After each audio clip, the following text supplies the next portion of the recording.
Hi, hello, how are you? Welcome back to my channel. I'm Alex, the Bareback Contessa, and I help you fill your home with things and people that you love. Today, we're going on to part 2 of my Thrift This, Buy That series, and today we're talking about dining rooms. Last time we talked about living rooms and the things that I suggest you thrift versus the things you buy new. So if you haven't watched that video yet, click on the link up here and come back for part 2. Design is expensive and it takes time. There are some things that are definitely better to buy new and bring into your space, but there also are a lot of things, especially when it comes to wooden objects and case goods, that secondhand can be so much better quality than what you can buy in stores today. Today, like I said, we're focusing on dining rooms, so let's get started. Now, I'm already going to put some conditions on this, but the first thing is glassware, and I think that there are situations where it is better to thrift it versus situations where I think you should buy things new. Some of the things that I love about thrifted glassware, and I have an extensive thrifted glassware collection, you can get some really fun and interesting and unique pieces that you might not be able to buy in stores if you love it, and they're usually at a really affordable price. The places that I thrift glassware, I'm paying no more than $2 a glass. And especially as somebody who loves to entertain, things are going to get broken. Things are going to get misplaced. If a $2 glass gets broken, it's not a big loss versus a potentially $10, $15, $20 wine glass. If that was broken, I'd be a little bit more upset. When I do thrift glassware, I try to buy in fours. So there need to be at least 4 of the same glass for me to buy it. That way, I have a set. It feels more cohesive.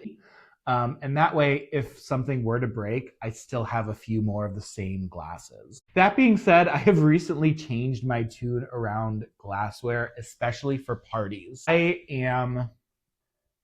have a lot of really interesting and unique glasses and stemware, but they are so hard to store. None of them stack because they're all different sizes, and it's a pain in the butt to clean after a party. I would much rather have, let's say, 30 of the same little glasses from IKEA that I set out and use when I entertain. So moving into my next apartment, I'm going to be keeping some of the really cool and interesting glasses that I have for small gatherings for me and John to use on a daily basis. And I'll be getting rid of the rest and replacing it with things that with an identical set of glasses. So glassware, sometimes I think you should thrift it. Sometimes I think you should buy it new. I think that when you're considering thrifting versus buying glassware, think of your intentions. Do you host a lot of sit-down dinner parties or have a lot of gatherings where you're serving a lot of drinks? What is the storage situation like? The more different shaped glasses you have, the more storage space you need to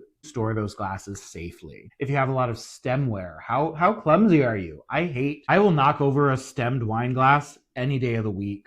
I have no problem using a stemless wine glass because I know I'm not going to break it and knock it over. So when you're buying glassware, think about its purpose, how you want to use it in your space, where you want to store it, if you have a lot of space to store it. What I suggest doing, and what I will be doing moving forward, is having a small collection of really interesting and unique glasses that I have thrifted, and then replacing the rest with some more standard glassware that I can buy in bulk. All right, the next thing that I think you should thrift for your dining room is a dining table. Like I talked about in your living room, large wooden pieces of furniture like dining tables, like sideboards, like armoires, like credenzas, typically are a much higher quality than some of the new things you can buy today.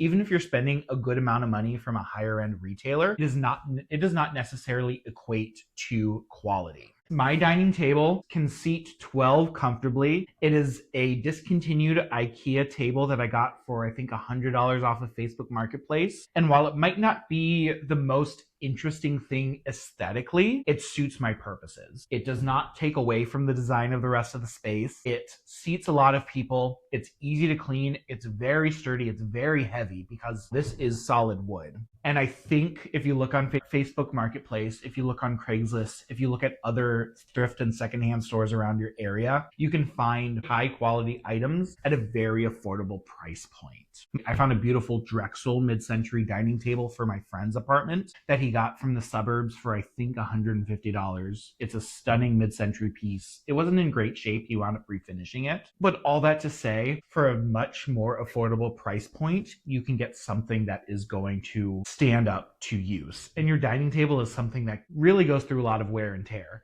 The next thing you should buy are dining chairs. And I don't necessarily mean you have to buy brand new dining chairs, but dining chairs are something that I think you need to put a lot of thought in. Something that ultimately you need something that is comfortable. The comfort of your dining chairs is the most important thing. They are something that people need to be able to sit in for long periods of time. Pay attention to how tall the dining chair is, especially in relations to the dining table. My dining table has a little bit of a lip on it, so anything taller than the dining chairs I currently have, people's legs would get caught. Also pay attention to how high the back of the dining chair is. If it's something that's super low and you don't feel supported, it's not going to be super comfortable for long periods of time. Take time to invest in the right dining chair, something that you are comfortable sitting in for long periods of time, so that when you have a dinner party, people aren't racing to get up from the dining table. You can find some really interesting vintage options. That being said, just think about what you're buying. I love in Grossy Pelosi's Brooklyn apartment, he had a huge dining table with a collection of different dining chairs so that each guest could sit in the chair that they found the most comfortable. As somebody who is a little bit bigger, not every dining chair is comfortable for me to sit in. I put a lot of thought and effort and attention into the dining chairs that I bought so that the people coming over would feel comfortable. All right, the next thing you should thrift for your dining room is a tablecloth. A natural fiber tablecloth can get pretty expensive, and it is something that is just going to get ruined. Food is going to get spilled on the dining table, no matter how careful you and your guests are. It's something that's going to need to be bleached and laundered. It's going to go through a large amount of wear and tear.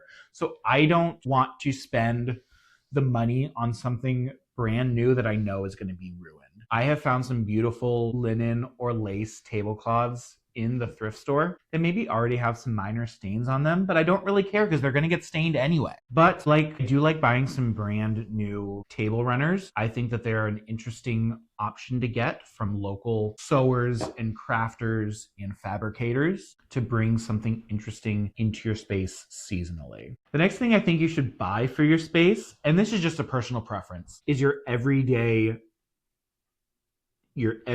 plates and silverware. I like having a set of 8 dishes that is the same. It's what I set out when I have a small dinner party. It's what I use on a daily basis. And kind of like what I said with glassware, having this set of 8 dinner plates, small plates, and bowls that can stack easily, that I can store and have access to, makes my life a lot easier. Now, I do have extras that I have thrifted when I have a larger dinner party or when I have a cocktail or brunch party and want to set out smaller plates for people to use.